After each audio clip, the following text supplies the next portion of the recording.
चलिए, तो अब हमारा नेक्स्ट टॉपिक क्या है? Regulation of breathing. अब तक क्या क्या पढ़ लिया आपने इस चैप्टर में? सबसे पहले तो आपने स्टार्टिंग में रेस्पिरेशन और ब्रीदिंग में डिफरेंस देखा है। उसके बाद एनाटॉमिकल स्ट्रक्चर पे नॉस्ट्रिल से लेके एल्वियोलाई तक का पूरा कंडक्टिंग जोन और रेस्पिरेटरी जोन, हर एक पोर्शन का एनाटॉमिकल स्ट्रक्चर देखा। फिर इसके बाद लंग्स का स्ट्रक्चर देखा। फिर इसके बाद मैकेनिज्म में आए तो पहले मैकेनिज्म ब्रीदिंग पढ़े, फिर गैसेस एक्सचेंज पढ़े, गैसेस एक्सचेंज के दौरान हमने पार्शियल प्रेशर को समझा। फिर इसके बाद जो है हमने जो है transport of oxygen and transport of carbon dioxide पढ़ा। ठीक है, इसके साथ साथ मैंने हीमोग्लोबिन को भी अच्छे से पढ़ा दिया। हीमोग्लोबिन की किसके साथ कितनी बाइंडिंग एफिनिटी है वो समझा दिया। देन एक ग्राफ आया oxygen oxy haemoglobin dissociation curve, उस कर्व को समझा और उससे रिलेटेड कई सारे क्वेश्चंस भी हमने कर लिए। ठीक है, अब हमारा लास्ट पार्ट है मैकेनिज्म में, दैट इज द मतलब फिजियोलॉजिकल पार्ट में लास्ट पार्ट है रेगुलेशन ऑफ ब्रीदिंग। इसके बाद होता है डिसऑर्डर और चैप्टर खत्म हो जाएगा। तो ब्रीदिंग को कैसे रेगुलेट करते हैं? देखो, ब्रीदिंग इन जनरल अगर हम बात करें एक हेल्दी पर्सन में 12 से 16 ब्रीथ पर मिनट चलता है। 12 से 16 ब्रीथ पर मिनट। अब अगर मैंने ब्रीथ बोला है तो इसमें इनहेलेशन और एक्सहेलेशन दोनों इंक्लूड हो गया। तो 12 से 16 ये जो वैरी कर रहा है, ये वैरी कैसे कर रहा है? कब पर्सन को पता चल रहा है कि हमको 12 ही ब्रीथ लेना है 1 मिनट में? कब पर्सन को पता चल रहा है कि हमको 16 ही ब्रीथ लेना है पर मिनट में? एक ही पर्सन के अंदर कभी 12 चलता है तो कभी 13, कभी 14, कभी 15, कभी 16, और कभी कभी तो 16 भी एक्सीड करता है, कभी कभी 12 से कम भी होता है। तो कैसे, एक एवरेज रेंज यही है 12 से 16। तो कैसे पता चलता है कि हमें ब्रीदिंग रेट को बढ़ाना है और कैसे पता चलता है कि हमें ब्रीदिंग रेट को घटाना है? इसके लिए हमारे बॉडी में रेस्पिरेटरी सेंटर्स लगे हुए हैं, और वो रेस्पिरेटरी सेंटर्स दो प्रकार के हैं। एक है सेंट्रल रिसेप्टर्स और एक है पेरिफेरल रिसेप्टर। जो सेंट्रल रिसेप्टर है वो है ब्रेन में। अभी मैं ब्रेन का पिछला स्ट्रक्चर याद कराऊंगा जो मैंने नर्वस सिस्टम में पढ़ाया था। ब्रेन में कुछ रेस्पिरेटरी सेंटर्स हैं, वहां पे भी कुछ अलग अलग प्रकार के सेंटर है, अभी मैं डायग्राम के तहत बताऊंगा। तो वो रेस्पिरेटरी सेंटर्स बताता है कि आपको ब्रीदिंग रेट बढ़ाना है कि घटाना है। इसके अलावा हमारे बॉडी में कुछ पेरिफेरल रिसेप्टर भी हैं जो हमको ये बताता है कि हमें ब्रीदिंग रेट बढ़ाना है या फिर घटाना है। तो मैं पहले आपको एक बार ब्रीफली बता दूं कि हमारे बॉडी में कौन कौन सा रिसेप्टर है। पहले हम चलते हैं सेंट्रल रिसेप्टर पे। याद करो कि ऐसा कुछ स्ट्रक्चर हम ब्रेन का बनाया करते थे कि यहाँ पे सेरेब्रम बना करता था, अगर याद हो तो।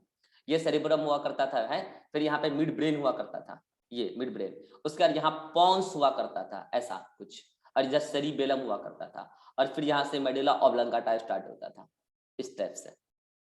ये हमारा ब्रेन हुआ करता था अगर याद हो तो जो ये पॉन्स था, ये वाला पार्ट, ये क्या है? ये पॉन्स है। This is pons and this is medulla oblongata, in short medulla कहते हैं इसको। तो अगर याद हो, जब मैं पढ़ा रहा था नर्वस सिस्टम ब्रेन का स्ट्रक्चर, तो मैंने कहा था पॉन्स में कुछ सेंटर होते हैं जिसको बोलते हैं न्यूमोटैक्सिक सेंटर। ये रहा, ये पॉन्स में ऊपर की तरफ, दिस इज न्यूमोटैक्सिक सेंटर। इसी पॉन्स में, इस न्यूमोटैक्सिक सेंटर के नीचे भी एक सेंटर है जिसको बोलते हैं एपन्यूस्टिक सेंटर। क्या बोलते हैं इसको? Apneustic centre. ये दोनों तो कहां हो गए? पॉन्स में। नाम लिख दूंगा अभी। इसके अलावा मेडुला ऑब्लंगाटा में रिसेप्टर होते हैं दो, एक होता है डीआरजी, एक होता है वीआरजी, अगर याद हो। एक होता है पीछे से, जिसको हम कहते हैं डॉर्सल रिदम ग्रुप। तो ये पिंक वाला मैं बना रहा हूं पीछे से। अब पीछे से चुकी है तो इसको मैं ऊपर करके दिखा रहा हूं, पीछे वाले को ऊपर करके दिखा रहा हूं, ये पेयर ऑफ ग्रुप है।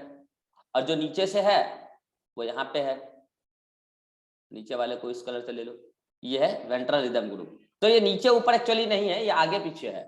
तो 3D की चीजें यहाँ पे 2D में बना रहे हैं, इस वजह से ऐसा करना पड़ रहा है। तो ये क्या, इसका क्या नाम, इधर लिखते हैं, इसका क्या नाम है? This is pneumotaxic centre, pneumotaxic centre, and this is apneustic centre, apneustic centre, and this is dorsal rhythm group. कई बार इसको डॉर्सल रेस्पिरेटरी ग्रुप भी कहते हैं। And this is ventral rhythm group या वेंट्रल रेस्पिरेटरी ग्रुप। अब हम एक एक करके सभी का काम समझेंगे कि किसका क्या काम। अभी यहाँ पे मैंने केवल सेंट्रल रिसेप्टर लिखे हैं, यहाँ पे मैंने पेरिफेरल रिसेप्टर नहीं लिखे हैं। अच्छा, सेंट्रल रिसेप्टर में ये जितने भी रिसेप्टर मैंने बताए हैं, ये सब के सब कौन सा रिसेप्टर है? न्यूरॉन्स के बने हुए रेस्पिरेटरी सेंटर हैं, न्यूरॉन्स के बने हुए हैं। इसके अलावा ये जो आपका न्यूमोटॉक्सिक सेंटर है, इस न्यूमोटॉक्सिक सेंटर के चारों ओर कुछ खास प्रकार के केमिकल्स का अरेंजमेंट होता है, प्रोटीनेशियस रिसेप्टर का अरेंजमेंट होता है, और ये भी हमारे ब्रीदिंग के रेट को रेगुलेट करने में अहम रोल निभा रहा होता है। और इस रिसेप्टर को हम कहते हैं कीमो रिसेप्टर। इसे हम कहते हैं कीमो रिसेप्टर क्योंकि ये न्यूरॉन से बना हुआ नहीं है, कीमो रिसेप्टर। तो what is chemo receptor? The sensitive area around the pneumotaxic centre, mainly pneumotaxic centre. कुछ किताबें लिखती है कि एपिनेटिक सेंटर के चारों ओर भी है, mainly pneumotaxic centre, that area is called as chemoreceptor. ऐसा कोई डीआरजी वीआरजी के चारों ओर नहीं है, ये केवल पॉन्स में है। अब यानी कि अगर आप मोटा मोटी तौर पर बात करें तो ब्रेन में मोटा मोटी तौर पे 4 रिसेप्टर हैं। रेस्पिरेटरी रिसेप्टर, न्यूमोटॉक्सिक सेंटर है, एपिनेटिक सेंटर है, डीआरजी है और वीआरजी है। अब किसका किसके साथ कैसा कनेक्शन है वो सब तो अभी हम बता ही देंगे सही। एक इन जनरल व्यू दे रहे हैं कि किसका क्या रोल है। देखो हमारा जो मेन ब्रीदिंग है 12 से 16 पर मिनट जो ब्रीथ चल रहा है, हम ले रहे हैं, सांस ले रहे हैं, हमारा नॉर्मल इनहेलेशन नॉर्मल एक्सहेलेशन जो कंट्रोल कर रहा है वो डीआरजी कर रहा है। नॉर्मल ब्रीदिंग में डीआरजी का रोल है। सीधा लिख देता हूं कि डीआरजी का रोल नॉर्मल ब्रीदिंग में है। नॉर्मल ब्रीदिंग के दौरान वीआरजी का कोई रोल ही नहीं है। फिर कह रहा हूं, नॉर्मल ब्रीदिंग के दौरान वीआरजी का कोई रोल ही नहीं है, और नॉर्मल ब्रीदिंग के दौरान डीआरजी को किसी और की कोई जरूरत नहीं है। हम जब नॉर्मल ब्रीथ कर रहे हैं, हमें ना तो रेस्पिरेटरी रेट बढ़ाना है ना घटाना। अच्छा एक बात और बता दूं, इन जनरल जब हम नॉर्मल स्टेट में हैं तो 12 से 16 तो नहीं बोल सकते ना, वो तो वेरी करता है। तो इन जनरल क्या होता है, 12 या 16 या फिर उसके बीच का। तो इन जनरल अगर पर्सन हेल्दी है तो in general 12 breath per minute करता है, अगर वो नॉर्मल स्टेट में है तो, इमरजेंसी में नहीं है तो। और ये 12 ब्रीथ पर मिनट कराने के लिए डीआरजी अकेला सफिशियंट है, और वो कैसे कराता है वो भी हम देखेंगे भी सही। अकेला डीआरजी सफिशियंट, उसको किसी की कोई जरूरत नहीं है। लेकिन जब डीआरजी को रेट 12 से बढ़ाना होता है तो डीआरजी को इंपल्स भेजता है, और वो इंपल्स भेजने वाला ही कौन है? वो इंपल्स भेजने वाला है pneumotaxic centre. Pneumotaxic centre DRG को इंपल्स भेजता है, कैसा? पॉजिटिव। कह रहे डीआरजी तुम जल्दी से अपना रेट को बढ़ाओ। तुम जो इंस्पायरेशन और एक्सपायरेशन मिला के 12 पर मिनट करवा रहे हो, 12 ब्रीथ पर मिनट, और इंस्पायरेशन का समय तुम लगा रहे हो 2 सेकेंड, इसको घटाओ। क्योंकि अगर तुम इंस्पायरेशन के रेट को घटा लोगे तो ओवरऑल ब्रीदिंग का रेट बढ़ जाएगा। क्योंकि अगर इंस्पायरेशन 2 सेकंड में होता था और अगर इंस्पायरेशन अब 1.5 सेकंड में हो जाए तो पर मिनट, क्योंकि इंस्पायरेशन का अगर रेट इंस्पायरेशन कम समय में कर रहे हैं, ड्यूरेशन उसका घटा लिए, तो पर मिनट अब ज्यादा बार इंस्पायर करेंगे तो एक्सपायर भी तो ज्यादा बार करेंगे। भले ही एक्सपीरेशन 3 सेकंड का ही होगा, एक्सपायरेशन का रेट नहीं घट सकता। क्यों नहीं घट सकता अभी थोड़ी देर में बता देंगे। एक्सपायरेशन का ड्यूरेशन नहीं घटा सकते हैं, लेकिन इंस्पायरेशन का ड्यूरेशन हमारे कंट्रोल में है। तो डीआरजी इंस्पायरेशन के ड्यूरेशन को घटा के ब्रीदिंग रेट को बढ़ाने की कैपेबिलिटी रखता है। मगर जब नॉर्मल ब्रीदिंग चल रहा है तो डीआरजी कुछ भी नहीं करेगा। 2 सेकंड का इंस्पायरेशन, 3 सेकंड का एक्सपायरेशन करा रहा है, 12 ब्रीथ पर मिनट करा रहा है। बट जब डीआरजी को न्यूमोटॉक्सिक सेंटर बोलेगा कि ब्रीदिंग रेट बढ़ाने की जरूरत है तो डीआरजी इंस्पायरेशन के ड्यूरेशन को घटा के ब्रीदिंग रेट को बढ़ा लेगा। सवाल ये उठता है कि न्यूमोटॉक्सिक सेंटर को कौन बोला कि ब्रीदिंग बढ़ाने की जरूरत है? सवाल ये उठता है कि न्यूमोटॉक्सिक सेंटर को कौन बोला ब्रीदिंग बढ़ाने की जरूरत है? न्यूमोटॉक्सिक सेंटर को कीमो रिसेप्टर्स बोले। और ये कीमो रिसेप्टर, हम वो कीमो रिसेप्टर की बात कर रहे हैं जो सेंट्रल नर्वस सिस्टम में है, मतलब ये सेंट्रल कीमो रिसेप्टर है, ये सेंट्रल कीमो रिसेप्टर है। इसके अलावा हमारे बॉडी में पेरिफेरल कीमो रिसेप्टर भी होता है, जो भी हम थोड़ी देर बाद बात करेंगे। हमारे बॉडी में जितने भी कीमो रिसेप्टर हैं, चाहे वो सेंट्रल कीमो रिसेप्टर हो, चाहे वो पेरिफेरल कीमो रिसेप्टर हो, या तो वहां से न्यूरॉन का तार न्यूमोटॉक्सिक सेंटर को आया होता है या तो डायरेक्ट डीआरजी को आया होता है। अगर हम सेंट्रल कीमो रिसेप्टर की बात करें तो सेंट्रल कीमो रिसेप्टर चूंकि न्यूमोटॉक्सिक सेंटर के पास में ही है, तो ये सेंट्रल कीमो रिसेप्टर सेंस कर लेता है कि हमारे ब्लड में पीएच डिस्टर्ब हो गया है। अगर हमारे ब्लड में O2 की कमी है तो जाहिर सी बात है एक्सप्रेस का कंसंट्रेशन बढ़ गया होगा, क्योंकि CO2 ज्यादा है। अगर O2 कम है तो CO2 ज्यादा है, और CO2 ज्यादा है तो एक्सप्रेस का कंसंट्रेशन ज्यादा है। मैं बता चुका हूं कैसे, क्योंकि CO2 ज्यादा है तो H2CO3 बनेगा, H2CO3 बनेगा तो H+ आयन ब्रेक करके देगा। कीमो रिसेप्टर या फिर अभी पेरिफेरल रिसेप्टर भी जो बताऊंगा वो इस बात को सेंस करने के लिए कैपेबल है कि हमारे ब्लड में, आर्टीरियल ब्लड में H+ की कॉन्सेंट्रेशन नॉर्मल के तुलना में बढ़ चुकी है। वो इस बात को सेंस करके या तो न्यूमोटॉक्सिक सेंटर को मैसेज दे देता है या तो DRG को मैसेज देता है। अगर डायरेक्ट DRG को मैसेज दिया तो डायरेक्ट DRG इंस्पिरेशन के रेट को इंस्पिरेशन के ड्यूरेशन को घटा के ब्रीदिंग रेट बढ़ा देता है।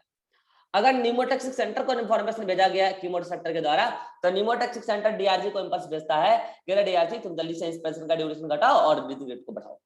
तो इस तरीके से DRG और न्यूमोटॉक्सिक सेंटर के बीच में कनेक्शन होता है। यहाँ पे एक कॉन्ट्राडिक्शन है। कुछ पुराने साइंटिस्ट ऐसा मानते थे कि जो DRG 2 और 3 सेकंड का खेला करवा रहा है, 2 सेकंड के लिए इंस्पायरेशन और 3 सेकंड के लिए एक्सपायरेशन, ऐसा खेला करवा रहा है। अभी थोड़ी देर के बाद मैं आपको ये भी बताऊंगा कि न्यूमोटॉक्सिक सेंटर का एक रोल और है। क्या रोल है? न्यूमोटॉक्सिक सेंटर जब क्या होता है, कई बार ऐसा होता है कि एल्वेओलाई पूरा से भर रहा होता है, एल्वेओलाई एकदम इंस्पायरेशन होता जा रहा है और एक्सपायरेशन करने का मौका ही नहीं मिल रहा है, कई बार ऐसा हो जाता है।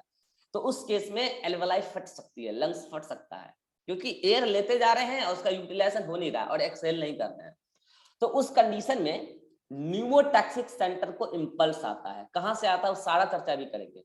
न्यूमोटॉक्सिक सेंटर को इंपल्स आता है कि इनहेल होता जा रहा है एयर और एक्सहेल नहीं हो रहा है और एयर का यूटिलाइजेशन भी प्रॉपर नहीं हो रहा है, ऐसे में तो एल्वेओलाई फट जाएगी।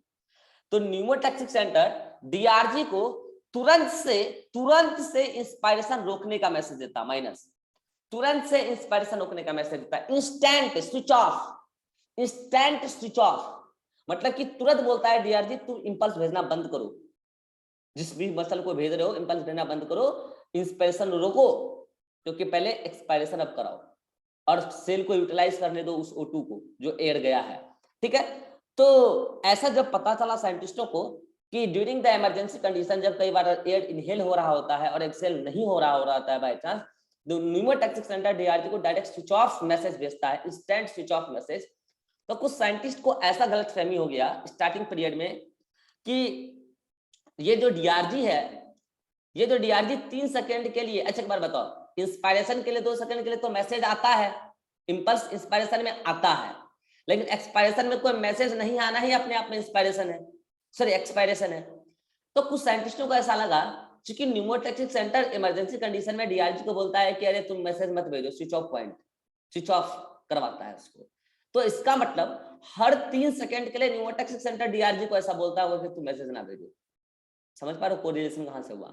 साइंटिस्टों को ऐसा लगने लगा कि हर 3 सेकंड के लिए न्यूमोटॉक्सिक सेंटर ऐसा बोलता होगा DRG को कि तुम मैसेज ना भेजो, और फिर 2 सेकंड के लिए न्यूमोटॉक्सिक सेंटर चुप हो जाता होगा तो DRG मैसेज भेजने लगता होगा। किसको मैसेज भेज रहा होगा वो सारी बात अभी हम करेंगे, वो भेजने लगता होगा और इंस्पायरेशन हो जाता होगा। फिर 3 सेकंड के लिए न्यूमोटॉक्सिक सेंटर DRG को बोलता होगा मैसेज मत भेजो। तो during the initial study, classical जो स्टडी हुई है वो ऐसा ही मानती है कि ऐसा होता होगा, लेकिन रिसेंट स्टडी ये क्लियर कट बताती है, रिसेंट स्टडी मतलब वेरी रिसेंट स्टडी ये क्लियर कट बताती है ऐसा कुछ नहीं है। DRG को न्यूमोटॉक्सिक सेंटर केवल इमरजेंसी कंडीशन में ये बोलता है या तो इंस्पिरेशन के रेट को बढ़ाओ या तो घटाओ एज पर द डिमांड, लेकिन नॉर्मल ब्रीदिंग के दौरान DRG को किसी से कोई भी मतलब नहीं है। DRG is a alone respiratory center, alone respiratory group, along rhythm group, which are capable to generate impulse for 2 seconds and stops generating impulse for 3 seconds. Again for 2 seconds, 3 seconds, 2 seconds, 3 seconds. DRG को इसीलिए dorsal क्योंकि location उसका पीछे की तरफ है, rhythm group, rhythm means here 2 और 3 का rhythm, 2 second 3 second, 2 second 3 second, 2 second 3 second, ये रिदम DRG अकेले मेंटेन करता है ड्यूरिंग नॉर्मल ब्रीदिंग। उसको किसी की कोई जरूरत नहीं है। क्यों?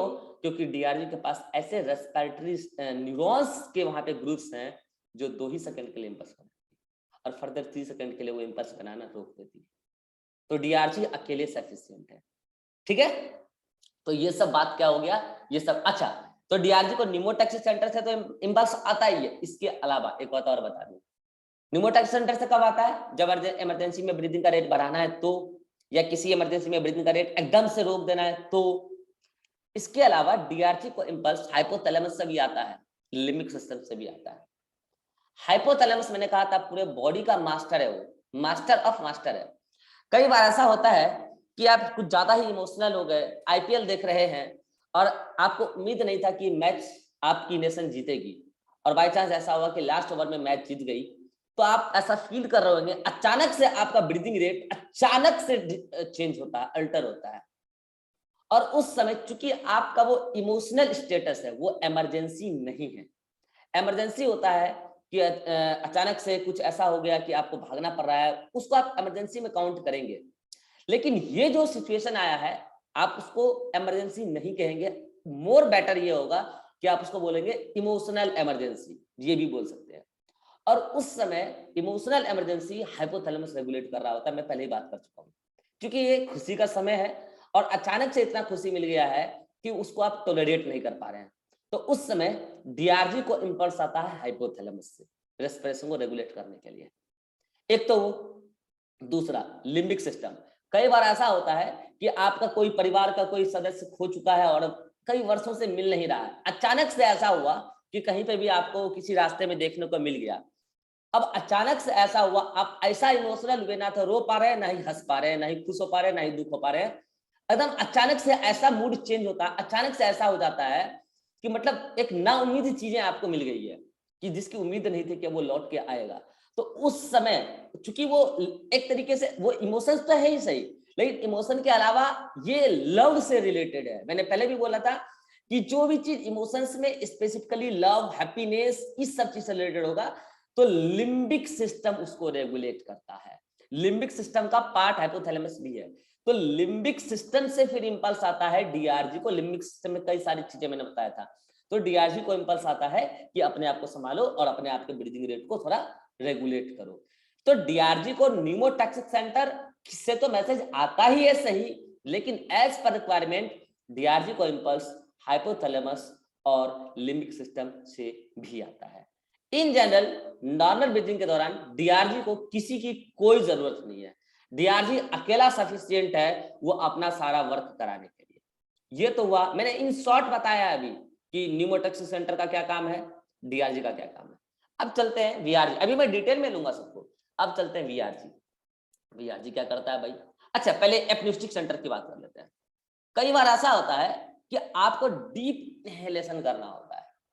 फॉर एग्जाम्पल कि आप देखे होंगे कि फॉर एग्जाम्पल कि ऐसा कई बार हुआ है, कौन सा केस बताऊं, चलो सपोज करो कि अंधेरे में आपको अचानक से सांप दिखा, ठीक है, आप गए किचन में और किचन में जहां पे आपका काम था वहां पे अचानक से आपको सांप दिखा, तो कुछ इंस्टेंट के लिए आपका ब्रीदिंग एकदम से रुक गया होगा, एकदम से रुक गया होगा। और फिर वहां से आप मतलब कि आप देखे एकदम से आपका ब्रीदिंग रुक गया एकदम देख के, लेकिन जैसे ही लाइट जलाए तो पता चला कि वो सांप नहीं था।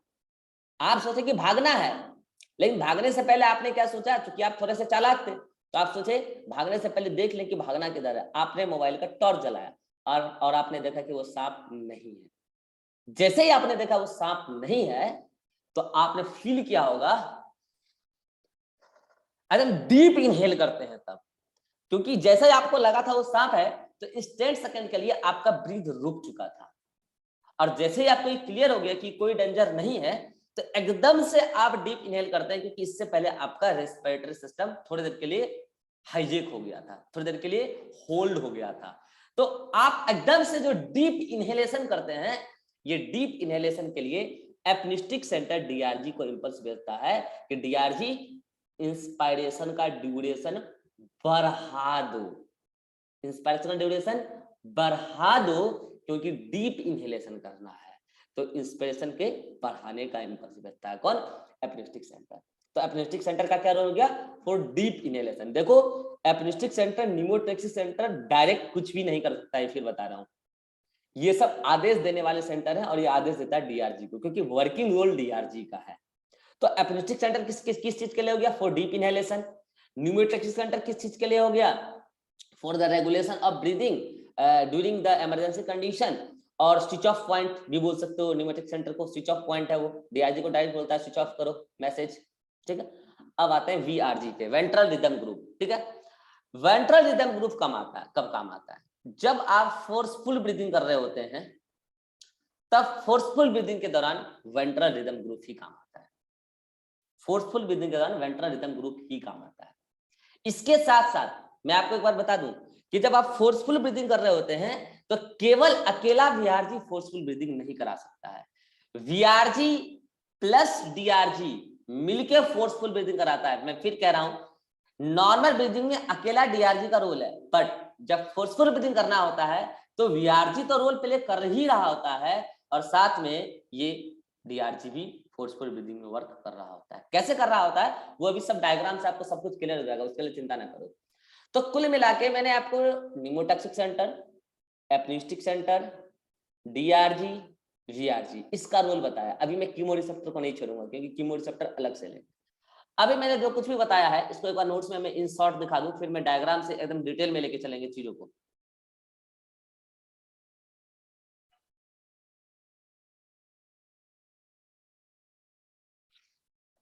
तो ये है रेगुलेशन ऑफ ब्रीदिंग, ठीक है। अब यहाँ पे देखो क्या क्या मैंने बता दिया।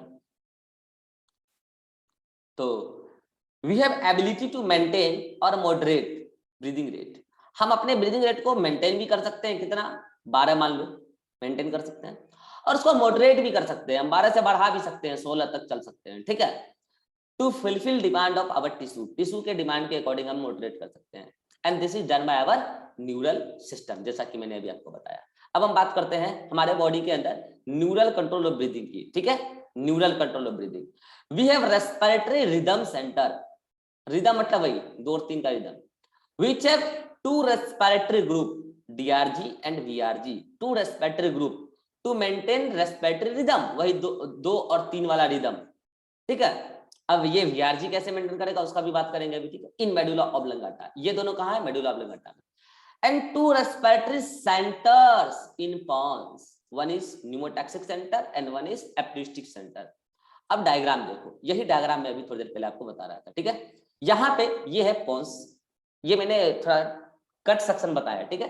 ये है पॉन्स, पॉन्स में ऊपर की तरफ है न्यूमोटॉक्सिक सेंटर और नीचे की तरफ है apneustic centre. It can reduce the duration of inspiration, कैसे, तो ये इंपल्स भेजेगा किसको, डीआरजी को।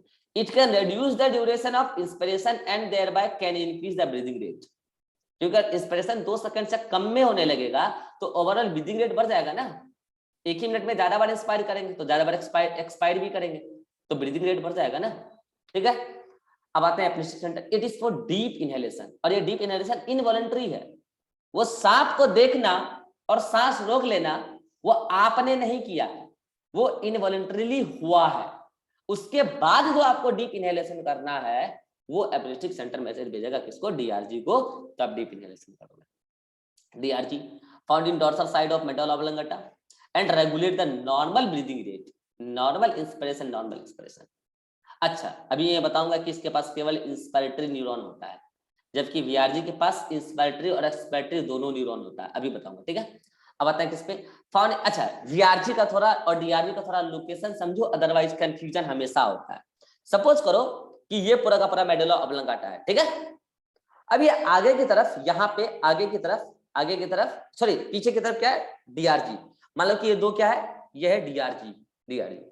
तो अगर वीआरजी है तो इसके आगे होगा वीआरजी, इसके जस्ट आगे, तो ऐसा नहीं है। एक्चुअल में डीआरजी के जस्ट आगे वीआरजी नहीं होता है, जस्ट आगे तो नहीं, थोड़ा सा लेटरल, थोड़ा सा लेटरल और थोड़ा सा एंटीरियर, मतलब ऊपर। अगर डीआरजी यहां है तो वीआरजी यहां नहीं होगा, वीआरजी यहां भी नहीं होगा, वीआरजी यहां होगा।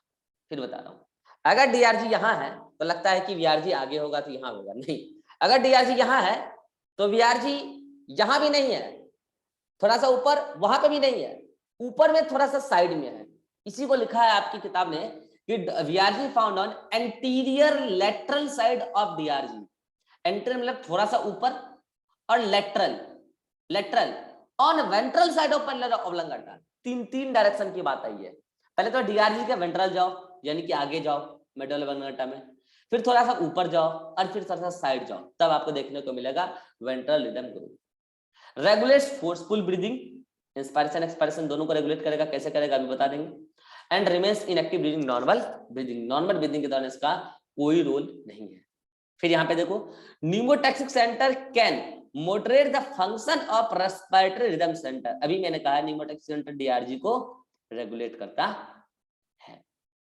अब क्या है कि मैं अगले मीटिंग में अभी डिटेल में बताऊंगा कि सारा मैकेनिज्म चल कैसे रहा होता है। ठीक है, अभी मैं डिटेल में लूंगा अगली मीटिंग में, तब आपको समझ में आएगा इसका मैकेनिज्म। ठीक है, चलिए आइए मिलते हैं अगले मीटिंग में।